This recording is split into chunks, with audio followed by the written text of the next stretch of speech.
প্রিয় দর্শক সবাই কেমন আছেন? চলে আসলাম গুরুত্বপূর্ণ আবহাওয়ার আপডেট নিয়ে। এবার দেশের দিকে ধেয়ে আসছে ঝড় বৃষ্টি। বঙ্গোপসাগরের বুকে তৈরি হয়েছে একটি নিম্নচাপ।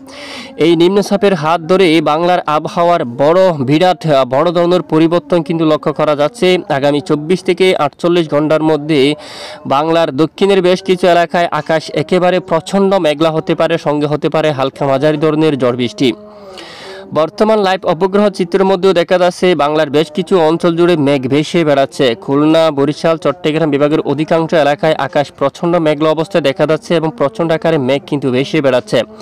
আজ রাতে দক্ষিণের উপকূলীয় অঞ্চলে হালকা মাঝারি বৃষ্টিপাতের সম্ভাবনা রয়েছে। এক নজরে আমরা প্রথমে লাইভ স্যাটেলাইট একটি উপগ্রহ চিত্রমোটটা দেখিনি। দেখুন, একেবারে বাংলার দক্ষিণের বেশ কিছু এলাকায় প্রচণ্ড আকারে মেঘ কিন্তু ভেসে বেড়াচ্ছে। দেখুন, এখানে পশ্চিমবঙ্গ সহ বাংলাদেশের দক্ষিণ অঞ্চল হালদিবাড়ি, গঙ্গাসাগর, শিবনগর, সাতক্ষীরা, খুলনা, পিরোজপুর, মঠবাড়িয়া, কলাপাড়া, লালমোহন, বরিশাল, ঝালকাঠি, পটুয়াখালী, নোয়াখালী, পিরোজপুর, সন্দ্বীপ, হাতিয়ার উপর দিয়ে প্রচণ্ড মেঘ কিন্তু ভেসে বেড়াচ্ছে। তবে এখানে দেখুন, বেশিরভাগ এলাকায় আকাশ প্রচণ্ড মেঘলা থাকলেও বৃষ্টিপাতের সম্ভাবনা নেই। তবে একেবারে এখানে সমুদ্রের দিকে কিন্তু ভারী বৃষ্টিপাত, এখানে অনেক স্থানে ভারী বৃষ্টিপাত থাকতে পারে। উপকূলীয় কিছু কিছু এলাকায় হালকা বৃষ্টিপাত থাকার সম্ভাবনা কিন্তু রয়েছে। পশ্চিমবঙ্গের বেশ কিছু এলাকায় আকাশ প্রচণ্ড মেঘলা থাকবে। দেখুন, এখানে মধ্য বঙ্গোপসাগরে যে এখানে প্রচণ্ড আকারে নিম্নচাপটি কিন্তু তাণ্ডব লীলা কিন্তু চালাচ্ছে। ব্যাপক বজ্রসহ বৃষ্টিপাত হচ্ছে এখানে।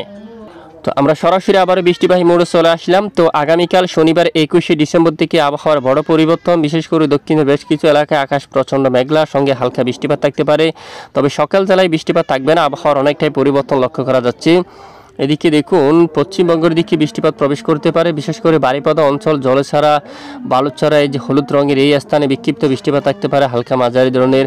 হালদিয়া সহ এদিকে হালদিবাড়ি, গঙ্গাসাগর, শিবনগর এখানে ঘুরি ঘুরি বৃষ্টিপাত থাকতে পারে। শ্রীকান্তাপুর, মংলা, খুলনা বিভাগের দক্ষিণাঞ্চলে বাগেরহাট, জিয়ানগর, মঠবাড়িয়া, বরিশাল, পতরঘাটা, কলাপাড়া এখানে হালকা বৃষ্টিপাত থাকতে পারে। লালমোহন, মতিরহাটি, সেনবাগ, ফটিকছড়ি উপজেলা, চট্টগ্রাম, কক্সবাজার উপকূলে এখানে বিক্ষিপ্ত আকারে হালকা বৃষ্টিপাত থাকতে পারে। শনিবার 21শে ডিসেম্বর সারাদিন বেশ কিছু এলাকায় আকাশ প্রচণ্ড মেঘলা থাকতে পারে। সঙ্গে এখানে দেশের মধ্য অঞ্চলীয় খুলনা বিভাগের উত্তরাঞ্চল, এখানে মাদারীপুর, লোহাগাড়া, যশোর, ফরিদপুর, ঢাকা, কুমিল্লা, আগরতলা, আমবাসা এখানে অনেক এলাকায় হালকা বৃষ্টিপাত থাকার সম্ভাবনা কিন্তু রয়েছে।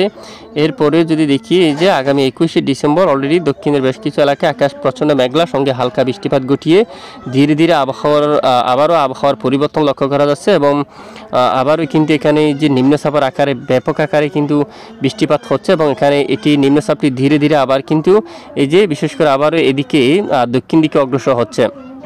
এদিকে আবারও দক্ষিণে অগ্রসর হয়ে এটি আবার ধীরে ধীরে দক্ষিণ পশ্চিম দিকে অগ্রসর হয়ে চেন্নাই, নেলোরে এবং এই যে পুদুচেরি এই অঞ্চলে আসতে পড়বে এবং সঙ্গে মাঝারি থেকে ভারী বৃষ্টিপাত থাকার সম্ভাবনা রয়েছে। নতুন করে আবার মঙ্গলবার 24শে ডিসেম্বর থেকে নতুন করে আরও একটি বৃষ্টির মেঘ কিন্তু প্রবেশ করে বাংলার দক্ষিণের বেশ কিছু এলাকায় মেঘের আনাগোনা শুরু হবে। সঙ্গে বিক্ষিপ্ত আকারে ঝড় বৃষ্টিপাত তৈরি হওয়ার সম্ভাবনা। বালুচড়া থেকে শুরু করে দীঘা অঞ্চল দিয়ে হালদিবাড়ি, গঙ্গাসাগর, এখানে শিবনগর, মঠবাড়িয়া, পিরোজপুর, খুলনা, সাতক্ষীরা, যশোর, লোহাগাড়া, মাদারীপুর এখানে দেখুন বরিশাল, ঝালকাঠি, পটুয়াখালী, মতিরহাট, ফরিদগঞ্জ, কুমিল্লা এই অঞ্চল দিয়ে আবার হালকা বিক্ষিপ্ত বজ্রসহ বৃষ্টিপাত থাকার কিন্তু সম্ভাবনা দেখা যাচ্ছে। আর ইতিমধ্যে তাপমাত্রা আমরা দেখতে পাচ্ছি দক্ষিণের বেশ কিছু এলাকায় সর্বনিম্ন তাপমাত্রা রয়েছে 17-18 ডিগ্রি সেলসিয়াসের ঘরে, এবং দেশের উত্তরাঞ্চলে সর্বনিম্ন তাপমাত্রা থাকতে পারে 13 বা 14 ডিগ্রি সেলসিয়াসের ঘরে, যার কারণে উত্তরাঞ্চলে অনেকটাই ঠান্ডা শীত থাকবে। এছাড়া দেশের মধ্য অঞ্চল থেকে শুরু করে দক্ষিণাঞ্চলে তেমন ঠান্ডা শীত নেই। একেবারে শীতের প্রকোপ কিন্তু অনেকটাই কেটে গেছে, অনেকটাই কমে গেছে বিশেষ করে। তো দেখুন, তবে আগামীকাল শনিবার 21শে ডিসেম্বর হালদিবাড়ি, সুন্দরবন, গঙ্গাসাগর এদিকে কিছুটা ঠান্ডা শীতের আমেজ কিন্তু থাকতে পারে বা বৃদ্ধি পাবে। এছাড়া বাকি এলাকায় স্বাভাবিক পরিস্থিতি অব্যাহত থাকবে। এ হচ্ছে আজকের গুরুত্বপূর্ণ আবহাওয়ার আপডেট। এটুকু সঙ্গে থাকার জন্য অসংখ্য ধন্যবাদ।